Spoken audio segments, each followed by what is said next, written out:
Hi guys, today we're going to make Spanish rice. Here are the ingredients we're going to be working with today. First, place a medium-sized pot on the stove.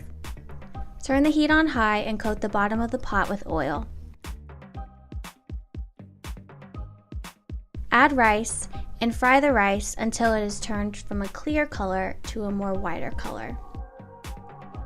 Once that happens, add the water and the rest of the ingredients.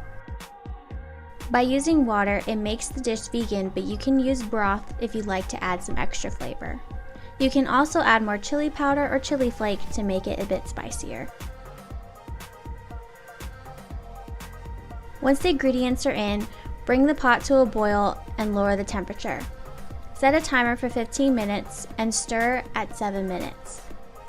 Once the timer goes off, remove the pot from the heat and let it sit for 5 minutes. And now you're done. You can serve this as a side dish or eat it alone. Enjoy!